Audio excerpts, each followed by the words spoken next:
नमस्कार दोस्तों, मैं आपका मित्र सीजन 1 संघर्ष एपिसोड 2 हाजिर हूँ आज एक नई कहानी के साथ। दोस्तों, जैसा कि आपने देखा, जो नाम है, जो टाइटल है, वो काफी कुछ कहता है, संघर्ष। सामान्यतः आपने सुना होगा कि संघर्ष ही सफलता की कुंजी है। ऐसे कई सारे कोटेशंस आपकी लाइफ में एक मोटिवेशन बन के आए होंगे। तो मैं थोड़ा सा इंट्रो बताने के साथ साथ आज के हमारे जो नायक हैं उनसे मैं बात करूंगा, जिनके जीवन के संघर्ष की कहानी आप सब जानने वाले हैं। तो सबसे पहले आप संघर्ष के बारे में थोड़ा सा सुने। संघर्ष एक ऐसा अनुभव है जिससे शायद ही दुनिया का कोई व्यक्ति वंचित हो। आप में से शायद ही किसी ने संघर्ष नहीं किया हो। जैसा कि हमें बचपन से सिखाया जाता है कि कुछ भी पाने के लिए संघर्ष करना ही पड़ता है और बिना इसके कभी कुछ हासिल नहीं होता। समाज में प्रतिष्ठा, नाम, शोहरत, रुपया, पैसा, तरक्की या फिर पढ़ाई में अव्वल आना हो, चाहे जो भी आपका लक्ष्य हो, उसे प्राप्त करना संघर्ष के बिना संभव नहीं है। और इसमें कोई दो राय नहीं कि संघर्ष जो है वो जीवन को तराशता है, निखारता है, संवारता है और फिर हमें ऐसे सांचे में गढ़ता है जिसकी प्रसिद्धि दुनिया करते नहीं सकती। शायद यही वो मुकाम हो जिसके लिए मैं, आप, हम सब प्रयास करते हैं, जिसे हम संघर्ष कहते हैं। इसके पश्चात यकीन मानिए जो सफलता में मिलती है, निसंदेह वो अतुलनीय है। दोस्तों, आज के जो हमारे गेस्ट हैं, जो नायक हैं, उनकी कहानी मैं आपके सामने लाया हूँ। वो आशीष Tiwari ji, assistant labour officer. 2012 से ये continuously state services MPPSC specialist का एग्जाम देते आ रहे हैं। जानते हैं आज के हमारे नायक की कहानी। बहुत बहुत स्वागत है आशीष तिवारी जी, कैसे हैं आप? धन्यवाद विकास, मैं बिल्कुल ठीक हूँ। तो सर, शुरुआत से शुरू करते हैं। ये जो सफर है दुनिया में, जब इंसान पहला कदम रखता है, जब अपनी माँ के पेट से बाहर आता है, तभी से उसका संघर्ष शुरू हो जाता है। मैं जानना चाहता हूँ कि आपके संघर्ष की कहानी कब शुरू होती है और आज आप इस मुकाम पर हैं, तो वो संघर्ष आपको इस मुकाम तक कैसे लेकर आया, वो सारी कहानी बिल्कुल दिलचस्प तरीके से स्टार्टिंग से सुनना चाहता हूँ। बिल्कुल विकास एक्चुअली मेरा संघर्ष, मुझे ऐसा लगता है कि कहीं ना कहीं मेरी कुछ गलतियों के कारण मैंने और बड़ा कर लिया था। अच्छा। सिविल सर्विसेज में जो आज बच्चे या तो बचपन से कह दें या कहीं मिडिल क्लासेस में आकर या हायर सेकेंडरी में आके प्लान कर लेते हैं अपना करियर, मेरे से यही सबसे बड़ी गलती हुई कि मैं कॉलेज कंप्लीट करते करते तक डिसाइड नहीं कर पाया था कि मुझे करना क्या। जी। स्कूल टाइम से ही मैं थोड़ा सा पढ़ने में एवरेज स्टूडेंट रहा, तो और शुरू से चाह थी कि हाँ, मतलब कहीं भी जाके कुछ लीड करने की जो एक तमन्ना हमेशा दिल में रहती थी जी, वो कहीं प्रॉपर मिल नहीं पाता था। मजबूरी में जब पैसों की जरूरत थी तो कहीं सेल्स की जॉब में आ गए और जिंदगी के 15-17 साल सेल्स की नौकरी में झोंक दिया। मेरा ग्रेजुएशन भी मैंने काफी लीड किया। इनफैक्ट मेरी शादी हो गई। शादी होने के बाद बेटा हुआ। जब मेरा बेटा हुआ बड़ा वाला, तब मैंने जाके ग्रेजुएशन कंप्लीट किया 2010 में, जबकि मेरा 12th जो था 1999 में निकाल दिया था मैंने। वो ये इतना लंबा गैप, इसके पीछे क्या कारण रहे होंगे, क्या संघर्ष? कारण वही था कि जब 12th हम पास हुए 99 में, कॉलेज लाइफ में आए। कॉलेज लाइफ में भी सीरियस तो नहीं थे, एक्सेप्ट करता हूँ इस चीज को। अच्छा। स्पोर्ट्स और एनसीसी वगैरह में काफी दिलचस्पी रहती थी जी, तो वहाँ काफी अचीवमेंट भी रहे जी। और एकेडमिक में कहीं ना कहीं पिछड़ते चले गए। इन बिटवीन एक दिन दैनिक भास्कर की नौकरी ऑफर हो गई जी। जब वो नौकरी ऑफर हो गई तो कुछ समय के लिए लगा कि बहुत बड़े आदमी बन गए हैं, प्रेस का पावर आ गया है, जो एक कॉलेज स्टूडेंट को लगने लगता है जी। तो वही उसको लेकर कहीं ना कहीं उदासीन हो गए पढ़ाई को लेकर। और जो सेकंड ईयर में थे तो वो सेकंड ईयर में ही रह गए। फिर पढ़ाई भी नहीं करी। फाइनली जब 2008 में मेरी शादी हुई, जी शादी के बाद बेटा हुआ, जी अब लगा कि अब ग्रेजुएशन तो एटलीस्ट हो जाना चाहिए, क्योंकि ग्रेजुएशन के बिना यहाँ भी ग्रोथ नहीं है प्राइवेट सेक्टर में भी। जी फाइनली 2009 में जी मैंने ग्रेजुएशन अपना कंप्लीट किया। ओह, कंप्लीट करने के बाद मैंने कहा ना कि मैं अपनी समस्याएं ऑलरेडी बढ़ा चुका था, जी कहीं ना कहीं 30 साल की उम्र में आ चुका था। जी अब तैयारी करना भी थी, जी तो परिवार सामने था, एक छोटा बच्चा घर में, जी उसकी अपनी अलग रिस्पॉन्सिबिलिटीज होती हैं। जी और ये शादी के बाद का एक पीरियड होता है विकास, आप समझते हो कि व्यक्ति कहीं ना कहीं सेटल होने की कोशिश करता है। बिल्कुल बिल्कुल। व्यक्ति जहां मेरे साथ के लोग सेटल होने की कोशिश कर रहे थे, वहीं पर मैं एक स्ट्रगल कर रहा था कि मुझे अब पढ़ाई करना है और एग्जाम निकालनी है। हाँ, तो मैंने 2010 से अपनी पढ़ाई शुरू करी। ओह, अब सुबह 6:30 बजे करीब घर से निकलता, जी 7 बजे कोचिंग जाता, जी कोचिंग से निकलते 10:30 बजे ऑफिस पहुंचते, ऑफिस से निकलते कहीं, ये जो आपका RNT मार्ग पे जो देवी अहिल्या यूनिवर्सिटी है ना, जी यहाँ जो लाइब्रेरी है, हाँ हाँ दोपहर में सेल्स का चूंकि जॉब था, तो मार्केट के सेंटर में पड़ता है वो एरिया एक तरीके से। जी तो कोई भी क्लाइंट बुलाएगा तो चले जाएंगे, ये सोचकर वहां की मेंबरशिप ले ली थी, वहां बैठ के दिन में पढ़ाई करना। जी फिर वहां से शाम को 6-6:30 बजे ऑफिस जैसे छूटा, उसके बाद फिर वापस कोचिंग जाना, कोचिंग में क्लास में अकेले बैठ के पढ़ना, कुछ मित्र बाद में बन गए, उनके साथ पढ़ना शुरू कर दिया, जी और रात को 10-10:30 बजे घर आते थे। तो एक दुख भी होता है कि कहीं ना कहीं मैं अपने बच्चे का जो बचपन था वो भी मिस कर गया, क्योंकि वो समय ऐसा था कि आपको अपना 100% देना है। बिल्कुल और आर्थिक स्थिति भी इतनी अच्छी थी नहीं जी कि वो जो सारे सुख दिए जा सकते थे जी वो दे देते। तो वहां भी लाइफ में जो क्वालिटी के साथ कॉम्प्रोमाइज होता है, जी वो भी काफी किया। वाह एक लिमिट के बाद देखा कि जब अटेम्प्ट नहीं निकलते हैं विकास, जी रिश्तेदार भी हाथ पीछे खींच लोग संबंध हाँ, मतलब मैंने किस इस प्रकार चीज के को बिल्कुल किस प्रकार के मैंने मतलब जब रहता है कि ऐसा माहौल कि एक तो इतना लेट तैयारी करना, 30 की एज में आके ये प्लान करना कि मैं मतलब PhD तैयारी करूं, और फिर उसमें कंटिन्यूटी को लेके भी सवाल उठना। 2012 में आपने दिया, चलो नहीं हुआ तो सही बात है, रिलेटिव्स जो है वो क्वेश्चंस करते ही है। क्या किस तरीके से क्वेश्चन करते थे? मैं जब तुमको बताऊं, मेरे लिए मेरी हालत उस कैंसर पेशेंट की तरह थी जो अपनी मौत का रास्ता देख रहा था। हाँ, क्योंकि 30 की एज में मैंने प्रिपरेशन स्टार्ट की थी। हाँ हाँ और जब मैंने प्रिपरेशन स्टार्ट करी थी विकास जी, जो मैक्सिमम एज लिमिट होती थी जी वो 35 होती थी।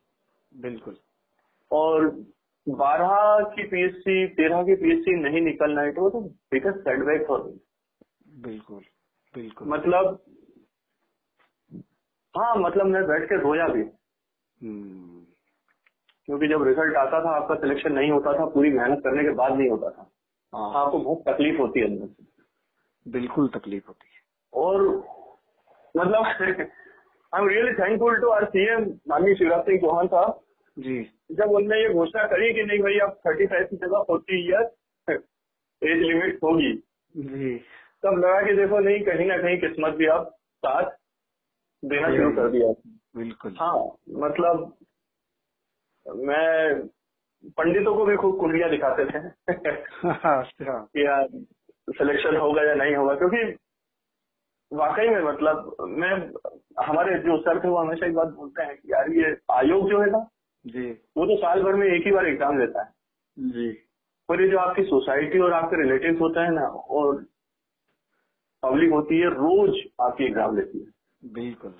मतलब मैं ऑफिस में जाता था, ऑफिस में जो कलीग होते थे जी। अगर कहीं चाय पी रहे हैं अपन, आप चले जाओ तो वो वहां पर भी वो कमेंट जो होते थे, अरे ये तो भैया आने वाले कलेक्टर हैं, और ये जो उस टाइप के कमेंट्स होते हैं जी। वो भी काफी निराश कर देते थे।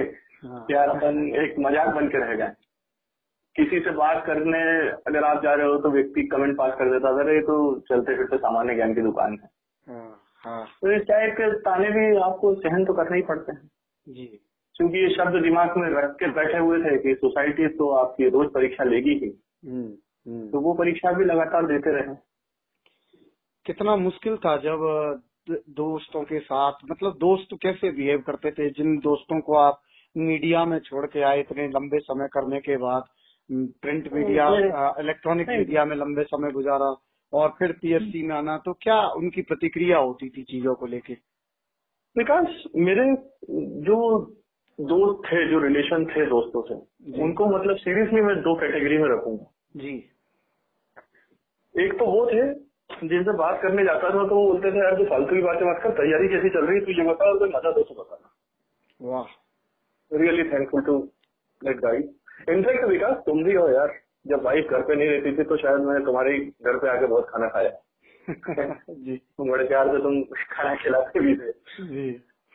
क्या तो एक वो थे, और एक वो थे जो कहीं ना कहीं कंपटीशन या उनके मन में अपने को लेके क्या है पता नहीं, पर वो जो कमेंट्स होते थे जी, वो अलग ही समझ में आ जाते थे। अच्छा। फिर जब 2014 में पहली बार प्री निकली जी, pre exam, I was so happy. और उस समय जी न्यूज में मैं नौकरी कर रहा था जी। I am really thankful to my boss also जी, जुबिन ठाकुर थे तब जी। तो उनसे मैंने कहा कि मतलब मुझे पेड लीव लगेगी मेरे पास कोई चारा नहीं है, मतलब काम कर ही नहीं पाऊंगा मैं मार्केट में, कैसे कर पाऊंगा, मुझे मेरी तैयारी करनी है। बिल्कुल। तो उन्होंने मुझे अलाउ किया था। मैनेजमेंट से बात करने के बाद उन्होंने मैनेजमेंट से अगेंस्ट जाकर उन्होंने मुझे अलाउ किया था कि नहीं गो पर। और मेंस निकला, मेरा इंटरव्यू मैंने दिया जी।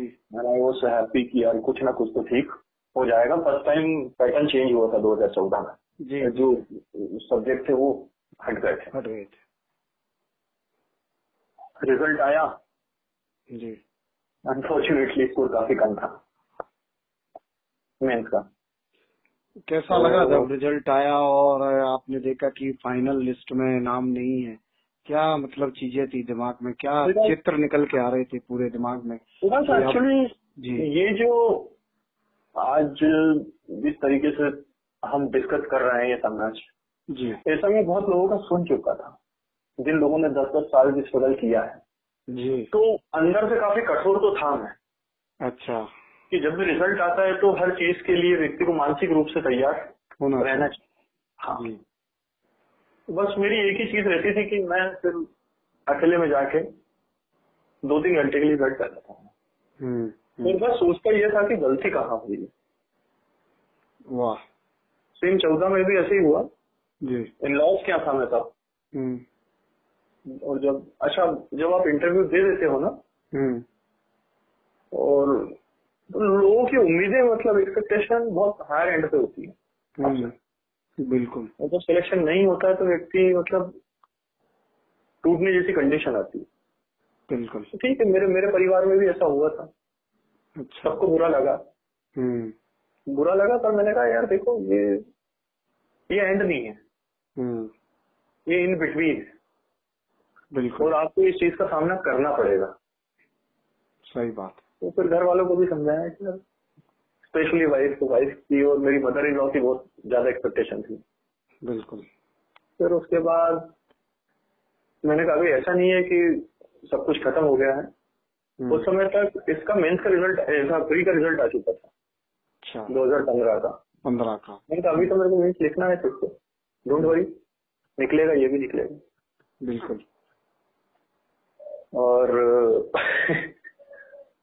उस समय ये 14, 15 और 16 जो पीएचडी हुई थी फ्रिक्वेंट हुई थी जी। तो उस टाइम ऐसा हो रहा था कि आपका मेंस का रिजल्ट आ रहा है तो प्री का रिजल्ट भी आ जा रहा है, पता चला आप इंटरव्यू में बैठे हो तो इधर मेंस भी लिख रहे हो आप, इस टाइप से चलता था उस टाइम पर। जी। तो आपका कहीं कुछ रुक जाता था तो आपको बहुत ज्यादा दुख तो नहीं होता था। तो जब 15 का रिजल्ट आया तो नहीं 15 इनफैक्ट मैं थोड़ा सा पीछे जाऊंगा कि 15 जब मुझे मेंस देना थी जी। उस टाइम पर कुंभ आ गया था सिंहस्थ। वाह।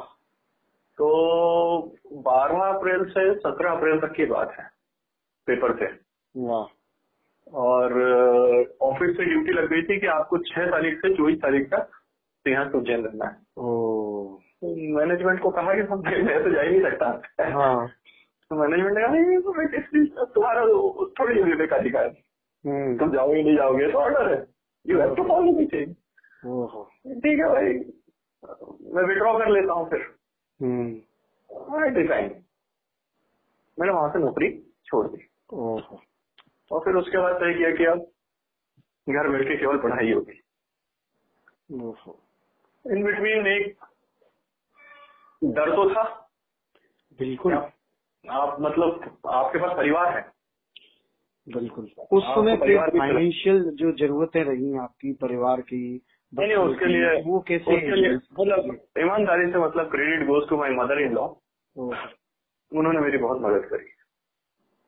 मतलब जितने समय तक मेरा सिलेक्शन नहीं हुआ विकास जी, हर महीने में वो अकाउंट में पैसा डाल देते थे वो लोग। उन्होंने खूब मदद करी, मतलब खूब ज्यादा मदद करी। मतलब इनफैक्ट मैं ये कहूँ कि पढ़ने के बाद अगर मैं अपनी पोस्ट तो मैं इनको उनकी दी हुई पोस्ट मानता हूँ। बिल्कुल। क्योंकि उन्होंने कहा था कि नहीं यार अब सिलेक्शन तो चाहिए, अब तो जिद वाली बात है। तो मैंने कहा मैं आपका ये इच्छा तो पूरी करके दूंगा। सही। फिर घर बैठ गया था। फिर उसके बाद मैंने ऑलमोस्ट सब लोगों से दोस्तों से मिलना जुलना भी बंद कर दिया था। बाद में कई दोस्तों ने जब सिलेक्शन हो गया जी, उसके बाद जब बैठे और बातें निकली तो कई दोस्तों ने बताया कि यार मेरी वाइफ बोलती थी कि वो भैया तो बदल गए हैं, भैया को घंटा क्या बात होने का। तो वो जो सच्चे दोस्त होते ना वो बोलते थे नहीं उसकी जेब में पैसे नहीं है, पट्टा इसलिए नहीं मिल रहा है वो अभी। क्योंकि आप फेस नहीं कर सकते सोसाइटी को। सही बात क्या। तो 15 का रिजल्ट जब आया बेटा तो 15 में भी मेंस नहीं निकला और एक उसमें रिलीफ देने वाला मैसेज ये था कि मेरा जो मेंस का स्कोर था जी वो ज्यादा था कंपैरेटिवली 40। ओके। तो मुझे ऐसा लगा कि यार मेरा ट्रैक तो सही है। मतलब आपका अगर लास्ट ईयर से स्कोर ज्यादा है तो आपका ट्रैक सही है। पर मुझे लगा कि ये भी अभी इनफ नहीं है, यहाँ से एक लंबी छलांग और लगाना पड़ेगा। तो जब 15 का मेंस का रिजल्ट आया उस समय 16 का प्री हुआ था और मेरा स्कोर भी कुछ 85 के आसपास था प्री में और एकदम क्लीन शॉट था। वो पता था मुझे कि मेंस लिखना है मुझे। तो मैंने अपने आप को पूरी ताकत से अब 16 महीने का फाइनल है झोंक दिया था। पर हाँ 15 में एक अच्छी खबर ये आई थी कि मेरा जो स्टडी पार्टनर था डॉक्टर राहुल मिश्रा उसको पोस्ट मिल गई थी, वो एडी फाइनेंस हो गया था। और एक मित्र और था निखिलेश, वो भी एडी फाइनेंस हो गया था। तो ये अच्छा लगा कि चलो यार अपने साथ वाले अधिकारी होने पर एक कहीं ना कहीं आपके अंदर वो चीजें लगती है कि यार मुझे भी निकालना।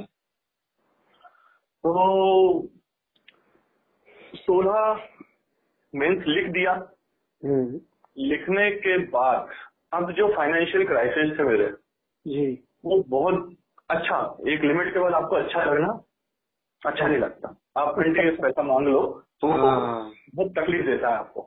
बिल्कुल। तो स्पेशली जब आप थोड़े से खुददारी हो आप में तो वो बहुत पेनफुल होता है। तो मैंने डिसाइड किया कि मैं अब मुझे नौकरी करना है। सही। ये फाइनली डिसाइड कर लिया था मैंने कि अब नौकरी करना है। फिर ये हुआ कि मेरा एक फ्रेंड है उसके थ्रू मैंने बात करी। मैंने कहा यार नौकरी वापस करनी। तब तक मेरा एक कलीग होता था जी वो रीवा में होता था, जैसे मैनेजर में इंदौर में था तो वो रीवा में मैनेजर था। ओके। वो प्रमोट होकर स्टेट हेड बन चुका था। ओके। ईटीवी में। और जब उससे बात करी मैंने तो उसने भी थोड़ी देर तो मजाक करी उसने, he is very good friend of mine. बोले कि तो कलेक्टर नहीं होना अभी। मैंने कहा यार अभी तो नौकरी चाहिए बस। मानना मतलब हेड्स ऑफ टू हिम, मैं कल से ऑफिस ज्वाइन कर लेता हूँ। वाह, ऐसे बोल कितने लेगा? मैंने कहा यार जस्टिफाई तू कर देना जैसा भी तेरे को सही लगेगा। बहुत हैंडसम पैकेज पे उसने मुझे ऑफर किया। वाह, और मैंने ज्वाइन करा और काम अच्छा चलने भी लगा। फिर उसके बाद एक बार दिल्ली जाना हुआ, तो दिल्ली में जब सुपर बॉस मिले तो उनके सामने भी कहानी तो यही थी विकास, ये तो कलेक्टर बनने वाला था। इसका तो हुआ ही नहीं अभी तक, क्योंकि भाई पीएचडी की तैयारी अगर आप कर रहे हो तो लोग आपको कलेक्टर और एसपी से नीचे समझते नहीं है ना। लोगों को सब पता नहीं होता कि यूपीएससी क्या होती है, स्टेट सर्विसेज एमपीएससी क्या होती है। सही है, वो तो आपको ऐसे समझते हैं। हाँ, तो उनने मिलने के लिए बुलाया। वो बड़ा मार्केट था मेरे लिए, जब उनने बुलाया तो मैं उन्हीं को फेस कर रहा था जिनके सामने मैं कभी बोल के कहा था कि नहीं करनी नौकरी। नौकरी तो वापस वहीं करनी पड़ी आपको। यहाँ मुझे फहीम जोगापुरी के जो शब्द याद आ जाते हैं भाई ने, कि वाकिफ कहाँ जमाना हमारी उड़ान से, वो और थे जो हार गए आसमान से। तो प्रयास के जारी थे। हाँ, प्रयास चल रहे थे जी। पर हाँ, अब 17 का कोई नोटिफिकेशन भी नहीं था जी, और 16 का इंटरव्यू था मेरे पास। ओहो, आखिरी बाजी हाथ में थी जी। पर वहाँ विकास में ईमानदारी से पूरा टूट चुका था पूरी तरीके से। बिल्कुल, सबने जो देखे थे एंथुजियाज्म जो टॉप पे होता था वो कहीं ना कहीं फेड अप होना हो ही गया था ऑलमोस्ट। मतलब मैंने ऑलमोस्ट विड्रॉ करने की कंडीशन में आ गया था मैं कि यार अपन ना कर पाए, ऐसा लगने लगा था। बिल्कुल। तो जब वहां पर वो सुपर बॉस मिले उन्होंने कहा क्या भाई हो गए सपने पूरे, ख्वाहिशें सब कंप्लीट?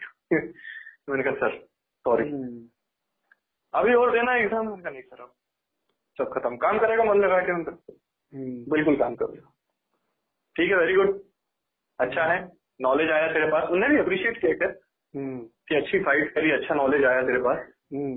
तो वहीं पर खड़े थे और एक मस्त वाकया हुआ।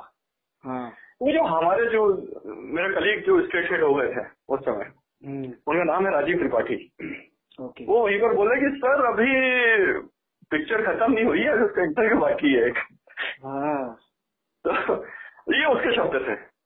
तो मैं उस समय भी थोड़ा सा एक होता ना कि शर्मा जाना कि अब सर ठीक है अब कुछ तो कर नहीं पाए, आप क्या कर लेंगे।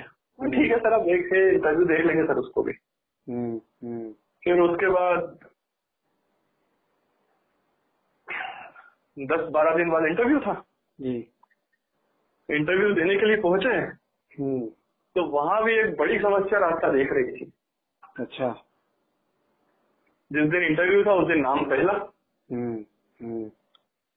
और जिसने 14, 15, 16 पीएचडी दी है इंटरव्यू, वो एक नाम से बड़े अच्छे से वाकिफ होंगे।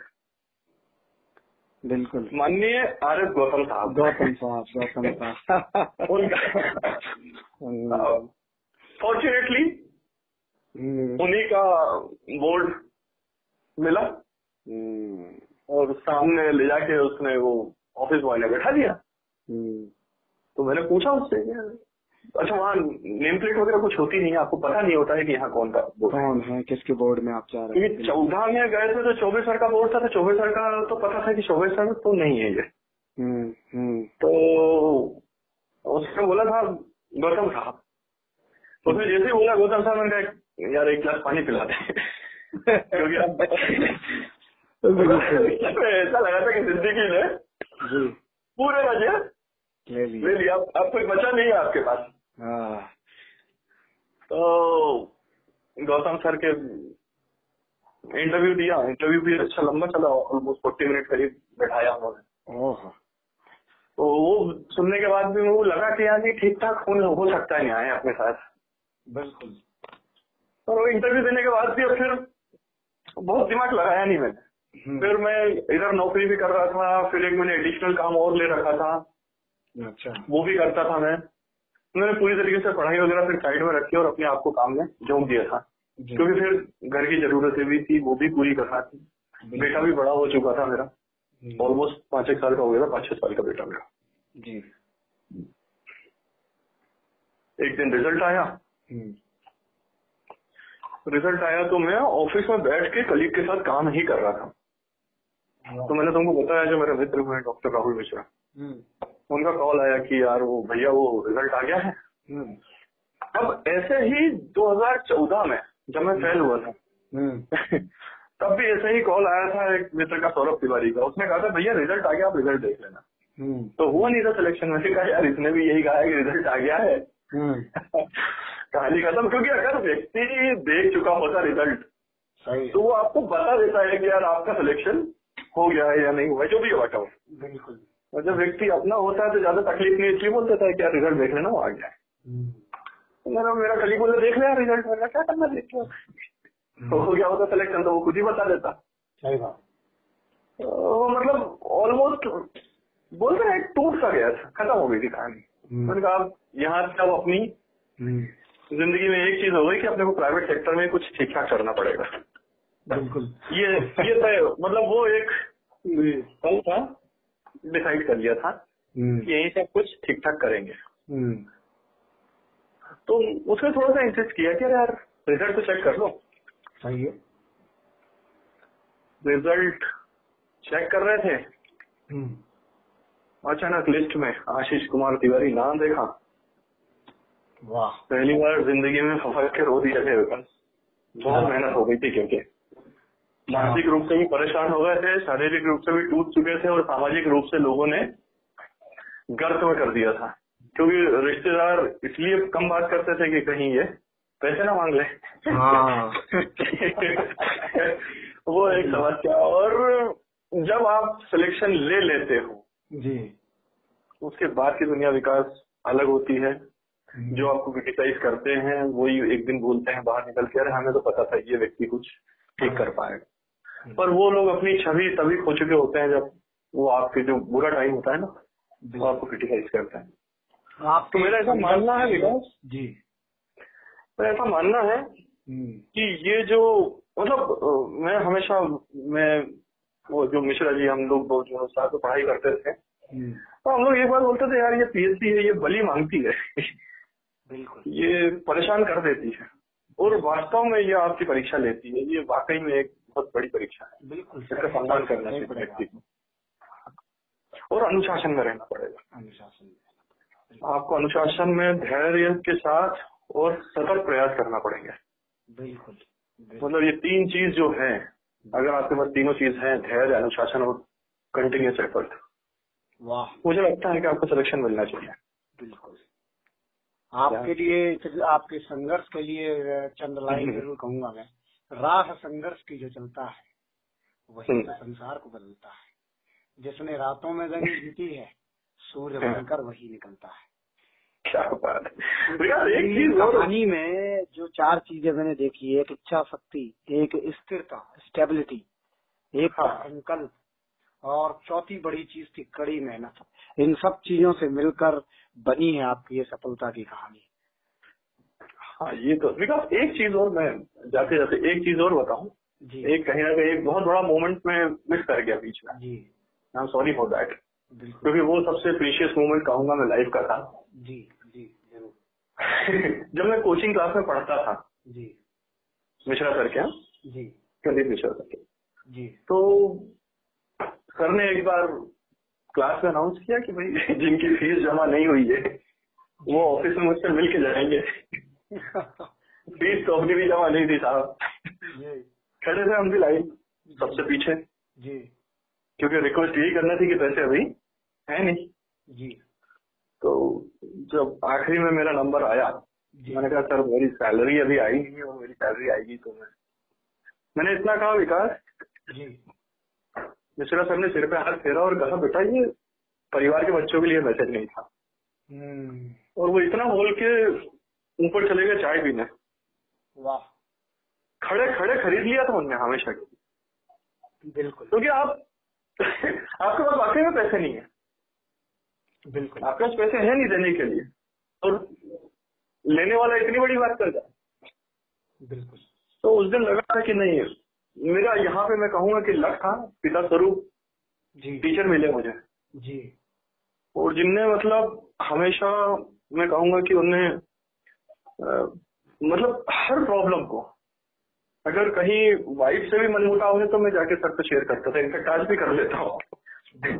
आज भी वो हालचाल पूछ लेते हैं। तो मेरा ऐसा मानना है जी कि भाई योग भी होते हैं, जी आपको अच्छे लोग भी मिलते चले जाते हैं आपके सफर में, जी। पर हाँ आपको थोड़ा सा मानसिक रूप से तैयार रखना चाहिए, तो होना पड़ेगा। बिल्कुल सही। मुझे रॉबर्ट ट्यूटी जो है एक लाइन याद आ रही है, संघर्ष को लेके ही लिखा था उन्होंने, बहुत बढ़िया शब्द लिखे थे कि जिस संघर्ष में आज आप हैं ना, जिस संघर्ष में आज आप हैं, वो आपके कल के लिए ताकत विकसित करता है। सही बात, बिल्कुल सही बात संघर्ष किया वही आपकी ताकत बनी, और वही आपके जो सेक्रीफाइस थे वही आपकी सफलता।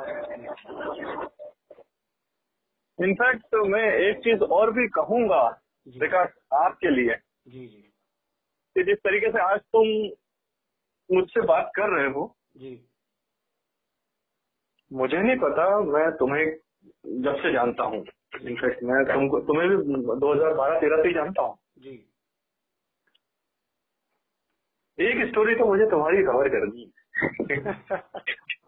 तुम्हारा सफर भी मतलब लोगों के लिए आदर्श है, तुमने गजब के एग्जाम्पल सेट किया है बस जो मैंने देखे। मैं तो अपना काम कर रहा हूँ, आप जैसे जो नायक हैं बस उनकी कहानी मुझे लोगों तक पहुँचानी है। शायद मैं यही एक नहीं, मैं बस एक सिंपल सी चीज कहूंगा कि हम वो लोग हैं जो पर्दे के सामने आ गए, तुम वो हो जो पर्दे के पीछे हो। आज भी कितने ही नायक तुम खड़े कर दोगे आने वाले समय में।